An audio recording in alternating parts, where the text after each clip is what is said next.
Sa puso ng Palawan, naghanap ng pahinga ang isang nilalang na tila nawawala na sa ating alaala, ang Palawan forest turtle, na siyentipiko'y kilala bilang si Benroquela latensis. Tuna't una siyang nakilala noong taon 1920 ng American herpetologist Edward Harrison Taylor ang tumuklas, base sa dalawang spesimen na kinolekta ni Gregorio Lopez mula sa Palumpong Swamps sa Cabang Southern Leyte. Dalawang individual, isang lalaki at isang babae.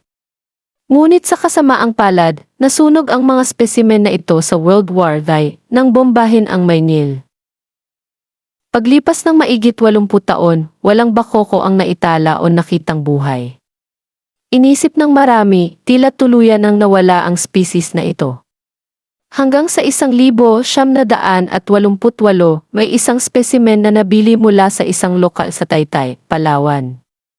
Ngunit akala ng ilan, posibleng ito ay isang natagpuang hayop at naitrade lang sa isla. Ang tunay na milagro, nang muling masaksihan ang buhay na bakoko, ay nangyari noong 2001 sa isang wildlife assessment sa isla ng Palawan. Doon na nakumpirma na ang species ay hindi ekstinto, bagkus, buhay at umiiral pa rin sa likas nitong tirahan. At dahil dito, hindi lang basta naukalat ang impormasyon, kundi unang nare-describe at muling nailipat sa genus na si Benroquela noong 2005 mula sa dati Eusemis, batay sa morphological at genetic study ni Dismos at mga kasamahan. Ngayon, endemic lamang sa Pilipinas, partikular sa hilagang bahagi ng Palawan at mga kalapit na isla tulad ng Dumaran, ang bakoko.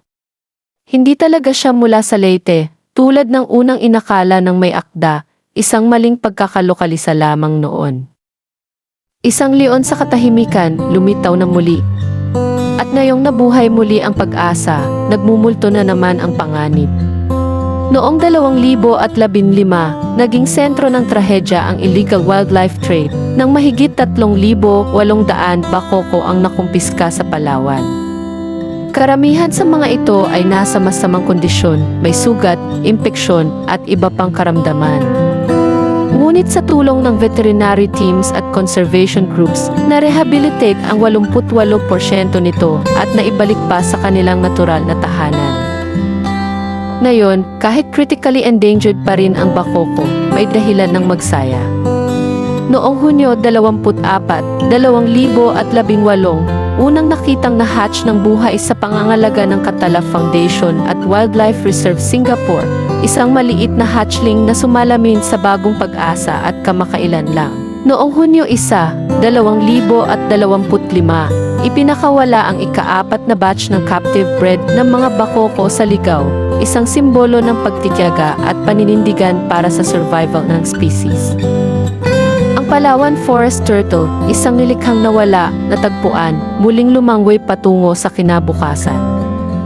Mula sa 1920 hanggang ngayon, ang kanyang kwento ay paalala na kahit sa pinakamalalim na katahimikan, may pagong na di sumusuko na patuloy na nangangarap mabuhay. Hanggang kailan? Nasa atin ang sagot.